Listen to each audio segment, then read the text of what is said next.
శ్రీ గురుభ్యో నమః. గురుచరిత్ర అధ్యాయం 28. పతితుడు కొనఃపతితుడైన విధము. పతితుడికి పూర్వజన్మ స్మరణమై అతడు శ్రీ గురువుని, ప్రభు, నేను వెనకటి జన్మలో బ్రాహ్మణుడైనాను, హీనజాతి ఎందు ఎలా వచ్చానని ప్రశ్నిస్తారు. అప్పుడు ఆయన ఇలా చెప్తున్నారు: తల్లి, తండ్రి, గురువు, పెద్దలను, పిల్లలను త్యజించడంచే చండాల జన్మం ప్రాప్తిస్తుంది. ఆత్మస్థుతి చేసుకునేవాడు హృదయరేగం చేత పతితుడు అవుతాడు.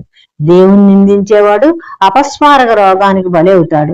తల్లిదండ్రులను విడిచి వేరే సంసారం చేసుకుని ఉండేవాడు బోయి జాతిలో పుట్టి రోగి అవుతాడు.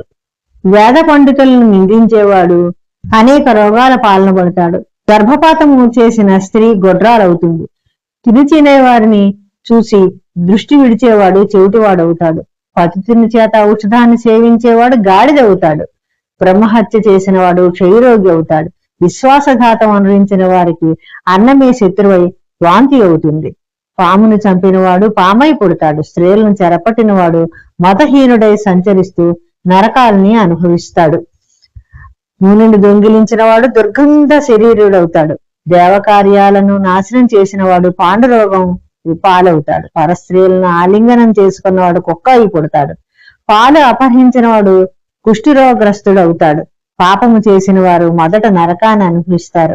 మాతంగుడా, నీవు వెనకటి జన్మలో తల్లిదండ్రులను నిందించినందున చండాళ్ళు అయ్యావు.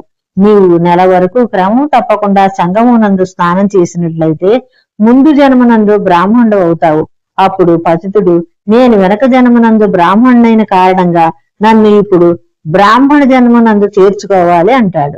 అప్పుడు శ్రీ గురువు అతడికి, ఇప్పుడు నీవు పతిత కులంలో పుట్టి ఉన్నావు. విశ్వామిత్రుడు వంటి తపస్సుకి క్షత్రియ దేహం ఉన్నప్పుడు బాహ్యత్వం లభింపలేదు. అతడు తన తపోబలం చేత క్షత్రియ దేహాన్ని దహించి వేసి కొత్త దేహాన్ని పొందాడు. నీ వంటి వాడికి అవి ఎలా సాధ్యము? నీవు ఇప్పుడు ఇంటికి వెళ్ళు, ముందటి జన్మలో బ్రాహ్మణుడు అవుతావు అని చెప్పారు. అయితే జ్ఞాని అయిన వాడికి చండాళ్ళు అవటానికి మనస్సు లేకుండా ఉంది. అంతలో వాడి భార్యాబిడ్డలు ఆకస్మికంగా అక్కడికి వచ్చారు. బ్రాహ్మణుల నడుము నిల్చున్న అతన్ని చూసి వాళ్ళు ఆశ్చర్యపోయారు. వాళ్ళు వెళ్లి ముట్టుకోవటానికి ప్రయత్నించగానే, నేను బ్రాహ్మణుని, మీరు ముట్టుకోకుండా అన్నాడు. అప్పుడు పతితుని భార్య దీనవదనం చేత, స్వామి, ఇతడు మమ్మల్ని త్యాగం చేయకుండా దయచేసి ఇతడికి బుద్ధి నేర్పండి అని ఏడ్చింది. అప్పుడు శ్రీ గురువు, భార్యాపుత్రులను త్యాగం చేస్తే సద్గతి కలగదు, ఊరికే ఇంటికి వెళ్ళు అనగా పతితుడు, నేను హీనజాతి ఎందు ప్రవేశించాలని పట్టుబట్టాడు. అప్పుడు శ్రీ గురువు ఒక లోభి బ్రాహ్మణుడి చేత ఆ పతితుడికి స్నానం చేయించారు. శరీరానికి అంటిన భస్మం అంతా రాలిపోయింది. వాడికున్న జ్ఞానం సహితం కూడా పోయింది. వాడు భార్యాపుత్రులతో ఆనందంగా తిరిగి వెళ్ళిపోయాడు.